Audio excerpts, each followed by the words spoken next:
उत्तराखंड राज्य स्थापना की रजत जयंती के अवसर पर आयोजित विधानसभा के विशेष सत्र में राष्ट्रपति श्रीमती द्रौपदी मुर्मू जी ने प्रदेश की 25 वर्षों की विकास यात्रा की सराहना करते हुए कहा कि उत्तराखंड में विभिन्न क्षेत्रों में उल्लेखनीय प्रगति की है। उन्होंने विशेष रूप से मुख्यमंत्री पुष्कर सिंह धामी के नेतृत्व में लिए गए जन हितकारी और ऐतिहासिक निर्णयों की जमकर सराहना की।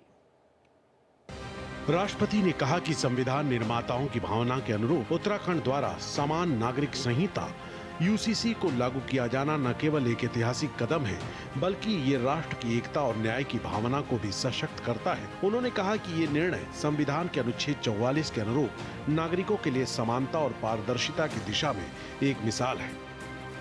हमारे संविधान निर्माताओं ने नागरिकों के लिए एक समान सिविल संहिता के निर्माण हेतु संविधान के अनुच्छेद 44 के तहत प्रावधान किया है। संविधान निर्माताओं के नीति निर्देश के अनुरूप समान नागरिक संहिता विधेयक लागू करने से जुड़े उत्तराखंड विधानसभा के सदस्यों की मैं सराहना करती हूँ। मुझे बताया गया है कि उत्तराखंड विधानसभा में 550 से अधिक, जो अध्यक्ष महोदय भी उल्लेख कर रही थी कि अधिक विधेयक पारित किया गया है। राष्ट्रपति मुर्मू ने अपने संबोधन में महिला सशक्तिकरण की दिशा में किए जा रहे प्रयासों की भी विशेष रूप से प्रशंसा की। उन्होंने कहा कि उत्तराखंड ने महिलाओं को शिक्षा, रोजगार और नेतृत्व के अवसर प्रदान करने में सराहनीय कार्य किए हैं। राष्ट्रपति ने धामी सरकार द्वारा पारदर्शिता, सुशासन और सामाजिक न्याय की दिशा में किए जा रहे प्रयासों की सराहना करते हुए कहा कि नकल विरोधी कानून, लोकायुक्त विधेयक और भूमि व्यवस्था कानून जैसे कदमों ने उत्तराखंड को सुशासन की दिशा में अग्रणी बनाया है। उन्होंने कहा कि राज्य में शिक्षा, स्वास्थ्य, कनेक्टिविटी और पर्यटन के क्षेत्रों में भी उल्लेखनीय सुधार हुए हैं। महिला सशक्तिकरण की दिशा में किए जा रहे प्रयासों की मैं विशेष सराहना करती हूँ।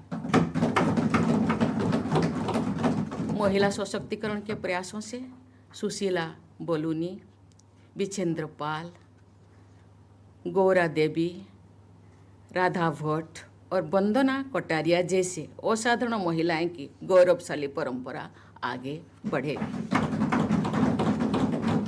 श्रीमती मुख्यमंत्री धामी ने इस अवसर पर कहा कि राष्ट्रपति जी का संपूर्ण जीवन संघर्ष, समर्पण और राष्ट्र सेवा का अनुपम उदाहरण है। उन्होंने कहा कि महामहिम का उत्तराखंड विधानसभा में दिया गया ये ऐतिहासिक उद्बोधन राज्य के लिए प्रेरणा स्रोत है। सीएम धामी ने कहा कि राष्ट्रपति द्वारा समान नागरिक संहिता, महिला सशक्तिकरण और राज्य में हो रही प्रगति की सराहना उत्तराखंड वासियों के लिए गर्व का विषय है। पीएम मोदी के मार्गदर्शन और राष्ट्रपति जी के आशीर्वाद से उत्तराखंड को एक सशक्त, समृद्ध और आत्मनिर्भर राज्य के रूप में स्थापित करने के लिए राज्य सरकार निरंतर कार्य कर रही है। मुझे पूरा विश्वास है कि आपके आशीर्वाद और प्रधानमंत्री श्री नरेंद्र मोदी जी के मार्गदर्शन और उत्तराखंड की जनता के सहयोग से हम उत्तराखंड को एक सशक्त, समृद्ध और आत्मनिर्भर राज्य के रूप में स्थापित करने के अपने विकल्प रहित संकल्प में अवश्य सफल होंगे। सीएम धामी ने विश्वास व्यक्त किया कि राष्ट्रपति के प्रेरक शब्द आने वाले वर्षों में प्रदेश को नई दिशा और ऊर्जा प्रदान करेंगे। उन्होंने कहा कि ये रजत जयंती वर्ष उत्तराखंड की नई ऊंचाइयों की शुरुआत है, जहां संविधान का सम्मान, समान अधिकार और महिला शक्ति का सशक्तिकरण राज्य की विकास यात्रा का आधार बनेगा। Bureau report, Bharat express.